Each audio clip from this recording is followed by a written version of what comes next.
لما نيجي نتكلم على منتجات الشعر طبيعي جدا يجي اسم لوريال سيريز. اشمعنى؟ لان هي اكثر مبيعا بالنسبه للهير سالونز او الكوافيرات، وكمان ممكن تستخدميها في البيت.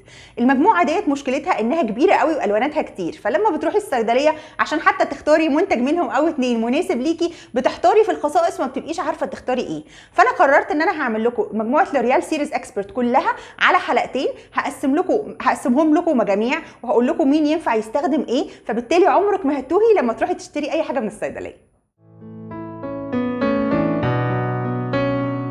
عشان تعرفي تختاري صح من مجموعه لوريال اكسبرت مهم جدا تكوني عارفه حاجتين. اول حاجه هي نوع فروه راسك وخصائصها، تاني حاجه هي نوع شعرك ايه وخصائصه، والاتنين مختلفين. ايوه مختلفين. خلينا نبدا مع بعض دلوقتي بانواع فروه الراس. احنا عندنا 5 انواع من فروه الراس، مهم تكوني عارفه طبيعتك فيهم ايه عشان تعرفي تختاري صح. اول نوع هو الفروه اللي بتعمل قشره بسرعه عشان الخلايا بتاعتها بتتجدد بسرعه، والنوع دوت بيكون دايما معرض للحكه والاحمرار. تاني نوع هو الفروه الجافه اللي ما فيهاش اي دهون ودايما بتكون حساسه. تالت نوع هو الفروه اللي فيها فراغات عشان في تساقط شديد في الشعر سواء بسبب هرمونات او وراثه او تغذيه. رابع نوع هو الفروه الدهنيه اللي فيها زياده انتاج الدهون من الغدد الدهنيه، وده دايما مظهرها بيكون دهني ولامع. خامس نوع وهو احسن نوع فروه الراس العاديه الصحيه اللامعه اللي ما فيهاش جفاف ولا فيها دهون زياده. طب احنا كده عرفنا انواع فروه الراس، يلا بينا نقول ايه انواع الشعر عشان نبدا في اول مجموعه على طول. انواع الشعر هم 5 برضو مهم تكوني عارفاهم. اول نوع هو الشعر الجاف اللي بيميل دايما انه يكون معتم وخشن. تاني نوع هو الشعر المصبوغ، سواء بقى انت لونتيه فتحتيه وبرضو بيكون جاف واقل لمعان. تالت نوع هو الشعر الهش وده بيكون رفيع وبيتكسر بسهوله. رابع نوع هو الشعر التالف وده المعالج كيميائيا باي حاجه بقى كيراتين بروتين والحاجات الكتير اللي بنعملها وبيكون مشقق من النص. خامس نوع هو الشعر المختلط وده دايما بتكون جذوره دهنيه واخره بيكون جاف. دلوقتي بقى خليني اقول لكم ايه هي المجاميع بتاعت لوريال سيريس اكسبرت متقسمه ازاي، والنهارده هنتكلم عن ايه، والحلقه الجايه هنتكلم عن ايه. مجموعه لوريال سيريس زي ما انتم شايفين متقسمه ل4 مجاميع. اول مجموعه فيهم هي العنايه بالشعر الملون او المفتح او اللي صابغينه او عاملين فيه اي تريتمنت كيميكالز، ودي مجموعه بتتكون من 3 حاجات. تاني مجموعة هي التخلص من السموم المعدنية واسمها الميتال ديتوكس، ودي أحدث مجموعة لوريال منزلاها، ودول هيبقوا موضوع الحلقة الجاية. أما موضوع الحلقة بتاعت النهاردة هي هتكون مجموعة العناية العميقة، لأن جواها كذا منتج زي ما انتم شايفين كده بالألوان، هتكلم عنها بالتفصيل، وكمان هتكلم على مجموعة التحكم في التجاعيد، ودي المجموعة الرابعة من لوريال. النهارده اول مجموعه هنتكلم عنها هي مجموعه العنايه العميقه، ومجموعه العنايه العميقه دي بتتقسم ل4 اقسام. اول نوع اللي هو لوريال سيريس اكسبرت برولونجر، وده خاص بالاطاله، بيسموه اللينث اكسبرت يعني خبير الطول.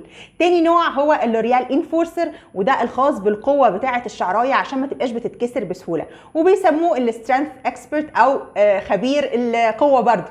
تالت نوع هو اللوريال سيريس ابسوليوت ريبير، وده خاص بالاصلاح، اسمه ريبير اكسبرت، اصلاح الشعر من الداخل ومن الخارج. رابع نوع هو النوع المخصوص لفروه الراس عشان يحل المشاكل اللي احنا كنا متكلمين عنها في البدايه. خلونا نبدا مع بعض دلوقتي باول مجموعه اللي هي لوريال سيريس اكسبرت برولونجر. ومن اسمها باين ان هي المجموعه الخاصه باطاله الشعر، وكمان عايزه اقول لكم ان هي من احسن المجاميع اللي بتعالج تقصف الاطراف. ليه؟ لوريال عاملاها بتكنولوجيا جديده اسمها فيلر A100. التكنولوجيا دي مخصوصه في لوريال لان جواها مواد كتير قوي، هم يعني عاملين فيها انوفيشن او اختراع. من المواد ديت ماده اسمها فيلوكسان، ودي بتعمل على انها تتغلغل جوه الياف الشعرايه فبتخليها سميكه. تاني حاجه جواها ماده اسمها PQ6، والماده ديت بتعمل على ان هي تغلف الشعرايه فتحميها كويس قوي. غير كده هي فيها احماض امينيه عشان تخلي الشعر قوي وعشان طبعا تحميه من التقصف. والمجموعه ديت جواها 6 منتجات، في منهم بنستخدمهم في الصالون وفي منهم ينفع نستخدمهم في البيت. انا هقول لكم دلوقتي ال6 منتجات ايه هم. مجموعة البرولونجر زي ما احنا شايفين فيها منتجات داخل الصالون ومنتجات للعناية المنزلية. أول واحد علاجي داخل الصالون هو الإند فيلر كونسنتريت، ودوت بنستخدمه على يد محترف وبيقلل التقصف بنسبة 66% لأن هو بيعمل فيلنج للشعراية. أما بقى بديله المنزلي هو الإند فيلر تريتمنت سنجل دوز أمبول، ودوت بينفع نستخدمه في البيت مرة واحدة في الأسبوع. بنكسر الأمبولة على الأطراف الشعر المتقصفة ومش بتحتاجي وقتها إن أنت تستخدمي ماسك أو كونديشنر، بالعكس ده بيكون علاجي وكافي. بقية المجموعة عبارة عن 4 حاجات: الشامبو والكونديشنر والماسك والليف ان. لما بنستخدمهم كلهم مع بعض نسبة التقصف بتقل بنسبة 95%، وكمان الأطراف بترجع طبيعية بنسبة 20%. الشامبو بنستخدمه مرتين على راسنا، أول مرة عشان ننضف فروة الراس، تاني مرة عشان نخليه بقى علاجي، بإن احنا بنسيبه على فروة راسنا 3 دقايق كاملين وبعدين بنشطفه. بعد بقى لما بنشطفه ممكن نستخدم الكونديشنر، وده بنسيبه على الشعر من 3 ل 5 دقايق بعد ما الشعر طبعا يكون متنشف بفوطة كده عشان يبقى مندي مش أكتر، وبنسرح الشعراية. ونفس القصة بالنسبة للماسك، بس الماسك احنا بنستخدمه مرة واحدة بس في الأسبوع، مش زي الكونديشنر ممكن يوم ويوم لا. احسن حاجه بقى في المجموعه ديت هي الرينيوينج كريم، وده يعتبر هو الاكثر مبيعا في مجموعه البرولونجر، لان اكتر ناس بتستخدمه هي الناس اللي بتستخدم هيت على شعرها او بتعمل بيبيليس وسشوار على طول. فالكريم دوت يعتبر هيت بروتكتنج. اول حاجه بنحطه وبعدين بنعمل ستايلنج للشعرايه زي ما احنا عايزين، وبعدين عشان نحمي بقى الاطراف ممكن نستخدم الامبولات. بيحمي من الحراره بنسبه 230 درجه وبيقلل التقصف بنسبه 56%. بنحط كميه صغيره على ايدينا وبندفيها وبعدين على الاطراف وبعدين نستخدم البيبيليس، ودي احسن طريقه عشان تحمي شعرك من الحراره عن طريق استخدام مجموعه لوريال اكسبرت برولونجر. المجموعة التانية اللي هنتكلم عنها في العناية العميقة هي مجموعة لوريال سيريز اكسبرت ابسوليوت ريبير، او مجموعة الريبير اكسبرت او الاصلاح الفوري. الميزة في المجموعة ديت ان هي بتعمل على الاصلاح فورا للشعراية ايا كان التلف اللي فيها ايه. ليه؟ لان جزيئاتها اصغر 50 مرة من اي جزيء تاني ممكن يكون موجود في منتجات اخرى، ودي حاجة برضو مخصوصة بشركة لوريال عشان تخلي المنتج يتغلغل جوه الشعراية كويس جدا، فبيعمل على اصلاحها من الاطراف لحد الجذور، ودي حاجة طبعا مميزة جدا. كمان المجموعة دي غنية بمنتجات او بمواد فعالة زي الكينوا الذهبية، واحنا دايما كنا بنتكلم عامة في التغذية على اهمية الكينوا بالنسبة لجسمنا كمضاد للاكسدة وكحاجات كتير جدا. وكمان حاطين معاها بروتينات القمح عشان يغذي الشعراية ويخليها قوية ما تتكسرش بسهولة او ما تتقطعش بسهولة، وحاطين كمان مضادات اكسدة زي الفيتامين اي. المجموعة دي جواها 6 برضو منتجات، خلينا نشوفهم مع بعض بسرعة. مجموعة لوريال او ابسوليوت ريبير اكسبرت دي خاصة للشعر التالف والمتقصف، وزي ما اتفقنا في منها طبعا مجموعة احترافية داخل الصالون وكمان مجموعة العناية المنزلية. اول حاجة الشامبو والكونديشنر، والاثنين دول بيقللوا التلف بنسبة 77% لان هم بيحبسوا الترطيب والتغذية داخل نسيج الشعراية، فدايما بيكون شكله مترطب وناعم، واستخدامهم هيكون زي استخدام البرولونجر اللي قلناه في الفقرة اللي قبل كده. اما بقى المنتج اللي هو البست سيلر عندهم بالنسبة لمجموعة الابسوليوت ريبير هو ال 10 in 1 oil for damaged hair، وده عبارة عن زيت خفيف الوزن بيكون للشعر العادي او للفروة الحساسة كمان، وليه 10 فوائد. ان هو بيغذي الشعر، بيعيد سطح الالياف على الفور، وبيترك الشعر ملمسه خفيف، بيخليه ناعم، بيفك التشابك، بيرطبه، كمان بيخليه سهل التحكم لما تيجي تعمليه اي تسريحة، وبيخليه متألق وبيحمي الالياف وبيهدي الشعراية لو في اي التهاب او احتكاك او احمرار. المنتج اللي بعد كده بيكون اللايت ويت ماسك او الجولدن ماسك، وده مخصوص للشعر الناعم او التالف او اللي فروه راسه حساسه. قوامه بيكون خفيف وكريمي، وكمان في تيب كده الهير سالونز بيعملوها ان هما بيستخدموه قبل غسل الشعرايه كعلاج. اما بقى البست سيلر عندهم فهو الماسك العادي، وده لكل انواع الشعر الجاف والمجعد وغيره، وبيكون ممتاز جدا في العلاج. هما كمان عاملين الهيت بروتكشن اللي هو الليف ان، بس هو بينقص شويه، جواه جليسرين وجوز هند عشان يحمي شعرك من الحراره. اما بقى ال3 ستيب روتين او الروتين اللي دايما بينصحوا بيه في المجموعه ديت هو ان انت تغسلي بالشامبو وبعدين تحطي الكونديشنر كتريتمنت وبعدين بروتكشن بالاويل اللي احنا قلنا 10 في 1 مزايا كتير. زي ما احنا شايفين هنا هو غسل شعرها بالشامبو وبعدين حطوا الماسك وسابه شويه وبعدين شطفه، ودلوقتي بيستخدم الاويل اللي لسه قايلين عليه اللي هو الريبيرنج اويل، وبيسرح الشعر عشان يعمل له ديتانجلينج، وده شكله النهائي. تالت مجموعة هنتكلم عنها في مجموعة العناية العميقة هي مجموعة لوريال اكسبرت انفورسر، ومن اسمها واضح ان هي سترينث اكسبرت زي ما شفنا، او مقوي للشعر الضعيف والتالف والفراجايل او اللي هو الهش. المزايا بتاعت المجموعه دي كتير قوي، اهمها ان هي فيها بيوتين، ودي طبعا بتكون ميزه كويسه جدا عشان تحمي الشعرايه وتخليها قويه وما تتكسرش بسهوله. كمان فيها فيتامين بي 6 ودوت حاجه كويسه جدا لتنشيط الدوره الدمويه جوه فروه الراس، فبيمنع التساقط، فبالتالي الشعر الهاش والضعيف بيلاقي التغذيه الكافيه عشان يبقى الشعر تاني شكله صحي وعشان كمان ما يقعش. المجموعه ديت جواها 3 منتجات بس، خلينا نشوفهم مع بعض. مجموعة الانفورسر او السترينث اكسبرت دي مكمل مضاد للكسر للشعر الرقيق والمتقصف، وزي ما اتفقنا في بقية حاجات لوريال في حاجات جوه الصالون وبرضو ينفع نستخدمها كمنتجات للعناية المنزلية.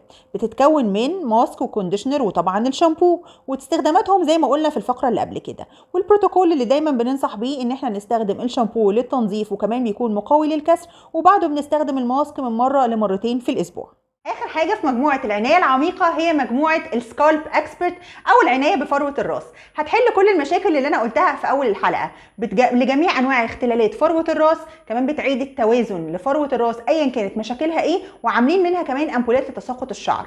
المجموعه دي بتتكون من 3 شامبوهات علاجيه هنقولهم دلوقتي، وكمان امبولات ضد تساقط الشعر برضه هنقولها في الفقره الجايه. مجموعة السكالب اكسبرت فيها حاجات نستخدمها داخل الصالون، منها امبولات التساقط وكمان الشامبوهات للعناية المنزلية. اول شامبو معانا هو البيور ريسورس، وده شامبو منقي مضاد للدهون، بيعمل على التحكم في الافرازات وبيزيل بقايا اي منتجات انت مستخدماها على شعرك قبل كده. وفي ميزة حلوة قوي الشامبو دوت ان هو بيحد من تأثير المعادن الموجودة في المية. احنا عارفين الحاجات دي بتضر شعرنا قوي، لانه هو كمان بيتحكم في افراز الدهون. وزي ما قلنا السترامين بيزيل بقايا اي منتجات انت حطاها على شعرك قبل كده، فبيسيب شعرك نقي وصحي وعارف يتنفس كويس جدا. وكمان الشامبو دوت غني بفيتامين اي كمضاد للاكسده، فبالتالي بيديكي العنايه المتكامله. تاني شامبو من الشامبوهات اللي عامله قلبان، لان هو خاص للفروه الراس الحساسه، اللي هي لما بتحطي اي حاجه على شعرك ما بتبقيش مستحملاها. حتى الشامبو بيعمل على تهدئه وتخفيف الوجع او الحكه، لان هو جواه نياسيناميد، والنياسيناميد كمان مضاد للالتهاب ومرطب. وكمان جواه ماده اسمها السوربيتول، دي بتقلل تهيج الفروه خاصه بعد لما تكوني فتحتي او لونتي. وهنا السنسي بالانس من لوريال بيكون فعلا احسن شامبو لعلاج فروه الراس الحساسه. الشامبو اللي بعد كده هو الانستنت كلير من لوريال، وده شامبو مضاد للقشره وبيقلل حساسيه فروه الراس برضو، ومناسب للاستخدام اليومي. جواه سيتريك اسيد وده مضاد للبكتيريا، وكمان جواه زنك عشان ينقي فروه الراس، فبالتالي لو انت فروه راسك بتعمل قشره بسرعه الشامبو ده هيكون اختيار مناسب. اخر حاجه في مجموعه العنايه بفروه الراس هي الامنكسيل ادفانسد، ودي امبولات جواها ماده الامنكسيل لعلاج تساقط الشعر، بتزود نمو الشعر بنسبه 87% والكثافه بنسبه 81%. يفضل استخدامها على ايد متخصص، ولكن برضو ينفع نستخدمها في البيت. كده احنا خلصنا مجموعه العنايه العميقه. ننقل بقى على اخر جزء في الحلقه عشان ما اطولش عليكم اكتر من كده، هو مجموعه التحكم في التجاعيد عن طريق لوريال سيريز ليس انليميتد. الليس انليميتد دي مجموعه مميزه جدا ومفيده لينا في فتره الصيف، خصوصا في المصيف. هقول لكم ليه. لان المجموعه ديت معموله انتي فريز او ضد الهيشان بتاع الشعر العنيد المجعد، وكمان تنفع للشعر المفرود اللي بيهيش بسرعه. واهم ميزه فيها ان انت لما بتستخدمي المجموعه دي بتقعد على شعرك 4 ايام كاملين، مش محتاجه حاجه تانية فوقها، بالعكس شعرك دايما مفرود ومش هايش بسبب الرطوبه، حتى ولو نسبه الرطوبه وصلت ل 80%. وده يعتبر انوفيشن من شركه لوريال، هم دايما بيروجوا عنه في مجموعه الليس انليميتد. من مزايا المجموعه دي ان فيها مواد فعاله حلوه جدا زي البروكيراتين عشان يخلي الشعرايه بتاعتنا سميكه وقويه ما بتتكسرش بسهوله، وكمان حاطين فيه ايفنينج برايميروز وخلاصه بذره كده معينه من اسيا اسمها كيكوي نوت اويل، ديت جواها اوميجا 3 واوميجا 6، فبيخلي الشعرايه مغلفه ومحميه من الرطوبه لمده 4 ايام كامله. المجموعه ديت مكونه من شامبو وماسك وبلو دراينج اويل، برضه هقوله لكم في الفقره الجايه. مجموعه الليس انليميتد دي مجموعه الستريت اكسبرت او المخصوصه بفرد الشعر اللي هو بيهيش زي ما قلنا. في منها طبعا حاجات بنستخدمها في الصالون ودي الاحجام الكبيره، وفي حاجات العنايه المنزليه زي كل المجموعه.